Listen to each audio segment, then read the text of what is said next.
Ketika orang Israel menyembah berhala, Nabi Elia menyampaikan pesan Tuhan pada Raja Ahab, tidak akan ada hujan sampai dia mengatakannya. Selama 3 tahun berikutnya, tidak ada hujan yang turun, panen gagal, dan terjadi kelaparan di mana-mana.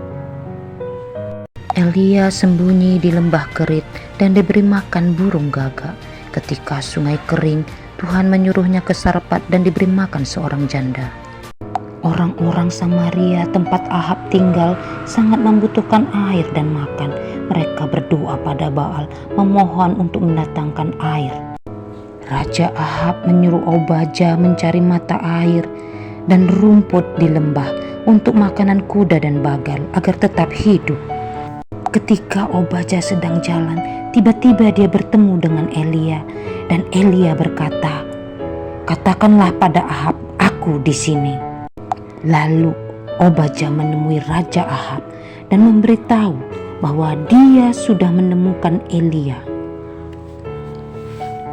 Ketika raja melihat Elia, ia menuduhnya sebagai seorang pembuat onar.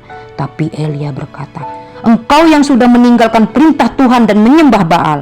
Lalu Nabi Elia berkata, "Kumpulkanlah seluruh orang Israel dan nabi-nabi Baal dan nabi Asyera ke Gunung Karmel untuk menemuiku." Raja Ahab pun mengirim utusan untuk memberitahukan ke seluruh negeri untuk berkumpul di Gunung Karmel.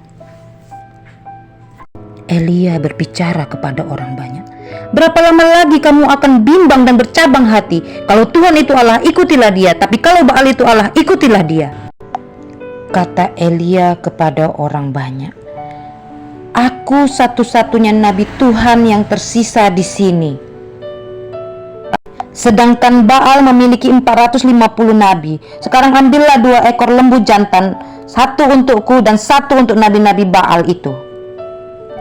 Potonglah daging lembu itu dan taruhlah di atas mezbah, tapi tidak boleh dibakar. Dan aku juga akan menaruh lembu yang lain di atas mezbah. Dan aku akan memanggil nama Tuhanku, dan kalian pun panggillah nama Tuhan kalian. Dan Tuhan siapa yang menurunkan api, dialah benar-benar Tuhan." Lalu Nabi Baal mulai menari dari pagi hingga siang sambil berteriak, "Baal, jawablah kami!" Tapi tidak ada jawaban. Pada siang hari, Elia pun mulai mengejek mereka. Katanya, "Berteriaklah lebih keras, mungkin Baal sedang tidur, bangunkanlah dia." Dan mereka pun berteriak lebih keras lagi dan menikam diri sendiri dengan pedang dan tombak sampai darah pun mengalir, tapi Baal tidak mendengar. Lalu Elia mengumpulkan orang untuk membangun mezbah Allah, dan kelilingnya digali parit, lalu menaruh daging di atas mezbah.